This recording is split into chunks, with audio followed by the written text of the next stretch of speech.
Hola a todos, ¿cómo están? Bienvenidos de nuevo a Fragmentos de Terapia. Este es el caso de Pablo, el episodio número 3.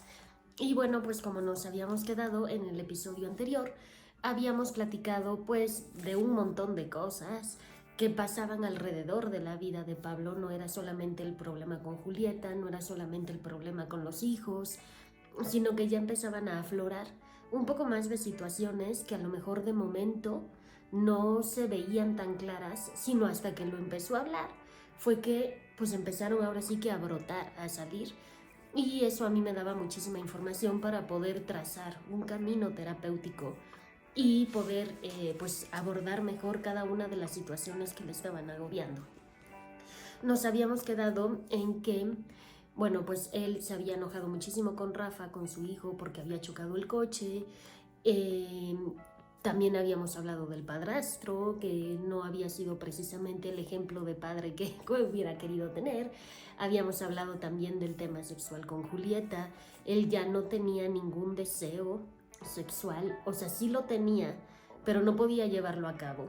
Y estábamos viendo si descartábamos una cuestión orgánica o era algo emocional completamente. Entonces, bueno, pues estábamos justo en eso cuando le pedí que me platicara cómo había sido ese momento en el que él había rechazado a Julieta, sexualmente hablando, y yo tratando de obtener pues los mayores detalles e información para poder pues aportar mejor. Pero pues Pablo tenía un poco de vergüenza, le daba pena, se sentía como que era inadecuado. Y así me lo expresó, me dijo, es que no me parece correcto hablar con una mujer a puerta cerrada sobre un tema sexual. Y bueno, yo traté de convencerlo, le dije que no era incorrecto, que simplemente pues era algo necesario y que pues yo no iba a juzgar ni iba a decir nada. Y bueno, no estaba tan convencido, pero como que poquito a poco me fue soltando hasta que se abrió y ya me contó todo así, sin tapujos y sin pelos en la lengua. Me dijo que él había salido a correr ese día y que cuando había regresado de hacer ejercicio se metió a bañar. Y entonces, al momento de salir, se sentó sobre la cama a revisar mensajes en su celular.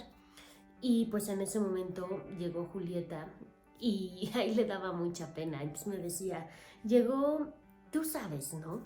Y yo, no, no sé. Porque yo quería que él me lo expresara, ¿no? Genuinamente necesitaba que él me lo dijera con sus palabras.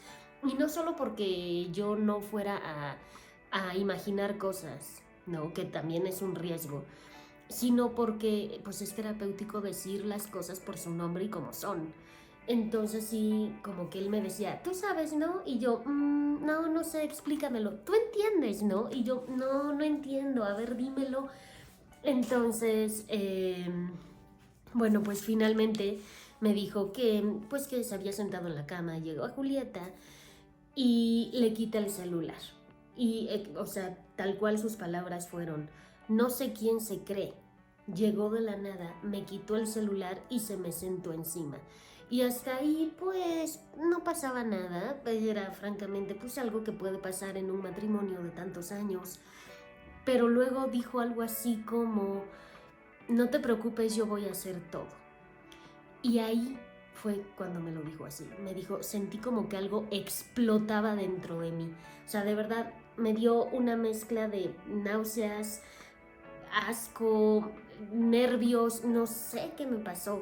Y entonces agarré a Julieta y la hice a un lado y me levanté. O sea, no aguantó sentado ahí, la quitó y él se levantó como quitando una amenaza, como quitando un enemigo. Y todo a partir de la frase de Julieta de, no te preocupes, yo hago todo. Entonces se espantó él, se espantó Julieta, porque nadie esperaba esa reacción. Y él estaba francamente como, además de muy desconcertado por su propia reacción, estaba apenado, pero apenado raro. Y me lo dijo así como, nos quedamos helados los dos. Le pedí disculpas, pero no fueron sinceras. Sentí que me disculpaba por algo que no había hecho yo. Ya para ese punto, pues a mí me quedaba una cosa en claro. Aquí había pasado algo con el tema sexual que No sabíamos todavía bien qué era, pero había brotado hasta ahora. Le pregunté, ¿de dónde crees que salió esa reacción tuya? Porque fue una reacción realmente muy impulsiva. O sea, de la nada fue sentir como esta necesidad de huir de ahí, de quitarse a Julieta de encima, pero con violencia. No fue así como de, ay, mi vida, quítate, ahorita no. No, o sea, la arrancó literalmente y él se levantó como tratando de huir de la situación. Entonces le pregunté eso y le dije, ¿de dónde crees que salió esto? Y me dijo, no sé, es que no tengo idea. Entonces volví a preguntar y le dije, ¿no será que ese mensaje era para otra persona? Y como que lo confundiste, se te cruzaron los cables, pues. ¿Qué dices? Ay, no, claro que no. Pues no lo sé, le dije. Se me ocurría que quizá era algo que no pudiste decir en el momento, a la persona indicada en el momento. Y pues lo sacaste en el momento inadecuado con la persona inadecuada. Pero es una reacción que tú sientes que tuviste que haber tenido en otra situación. A esto le llamamos acting out. Esta parte donde el psicólogo explica con términos, ahora sí que de psicólogo, o trata de explicar con fundamentos lo que está viviendo el paciente, le llamamos psicoeducación. Esta psicoeducación la vimos claritita en el caso de Dean, la llevé a cabo muchas veces. Si ustedes no han visto el caso de Dean, aquí mismo en Spotify o en YouTube, en donde estén, lo pueden encontrar. Ahí hubo mucha psicoeducación, yo tenía que explicarle a él qué pasaba.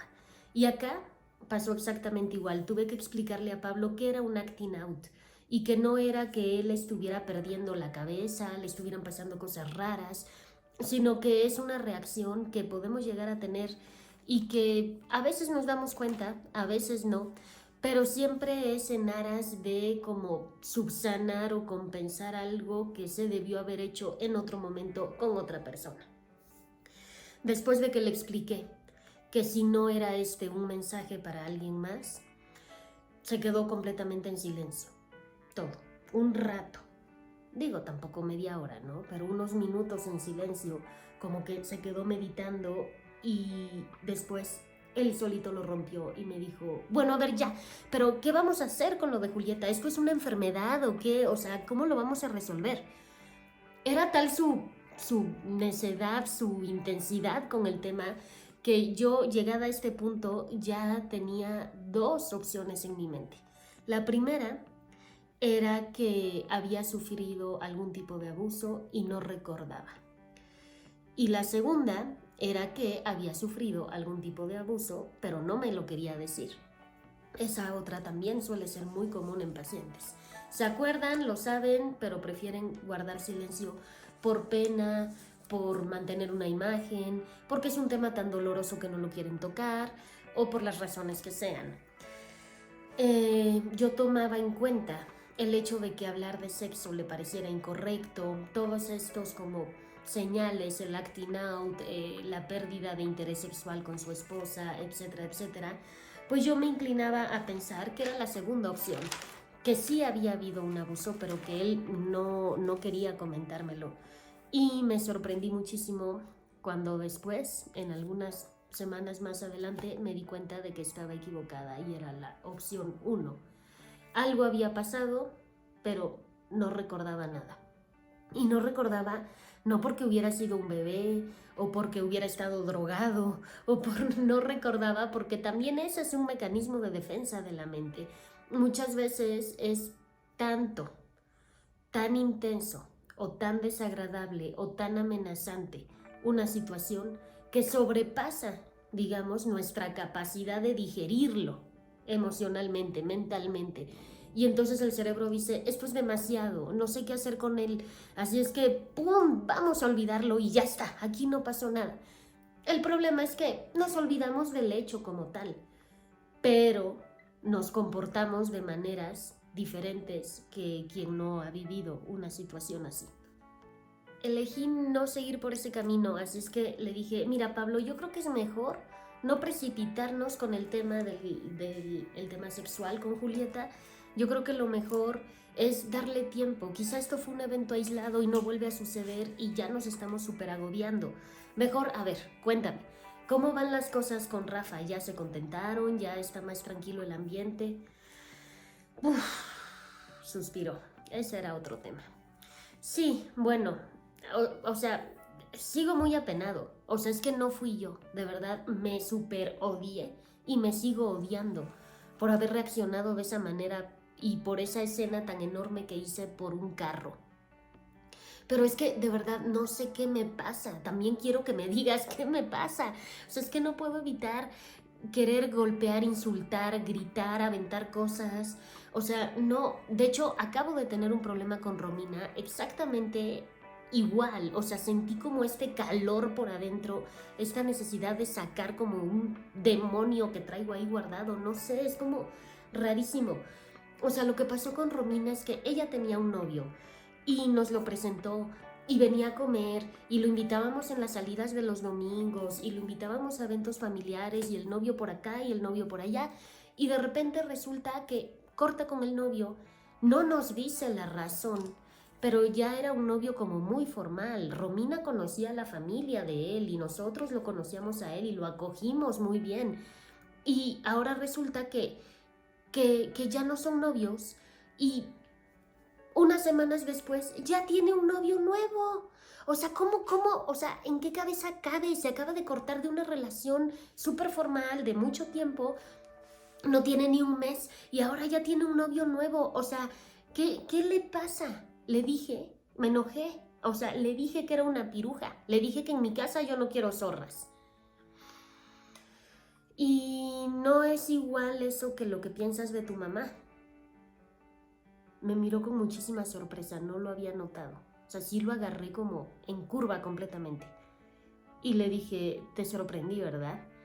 Y me dice, sí, muchísimo. Nunca lo había visto así. Y pues yo lo siento, pero hasta aquí vamos a dejar el episodio número 3 del caso de Pablo. En el siguiente vamos a ver cómo todo lo que vivimos de niños, nos acordemos o no, lo hayamos vivido con intensidad o no, nos lo hayan tratado de disfrazar o no, todo nos afecta para bien o para mal. Todo va construyendo nuestra personalidad de adultos. Todo va creando nuestras creencias, todo va generando que estas experiencias y estos aprendizajes y estos recuerdos vayan creando una personalidad, una manera de pensar, una conducta.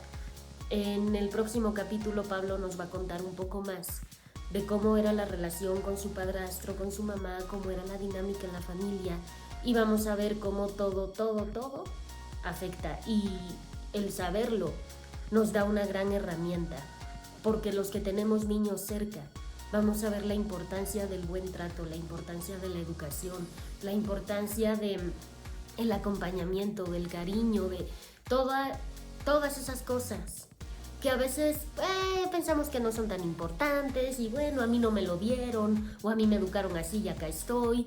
Bueno, pues vamos a ver cómo todo eso es importante, y esa es otra razón por la cual es importante y me encanta Fragmentos de Terapia, porque es la manera de acercarlos a ustedes a una realidad y a una situación que a lo mejor no han notado, que a lo mejor pueden darse cuenta de cosas que pueden mejorar, que pueden cambiar, etcétera, etcétera. Entonces, bueno, pues les mando un saludo enorme hasta donde estén. Gracias por seguirme en redes. Recuerden que me encuentran aquí en YouTube o en Spotify. En Spotify como Psicología Random. En YouTube con cualquiera de mis nombres. Lorena Mezcua, El Diván de Lorena, Fragmentos de Terapia, como ustedes gusten. También estoy en Facebook y en TikTok. Les mando un saludo, un beso grande. Gracias por estar acá. Bye.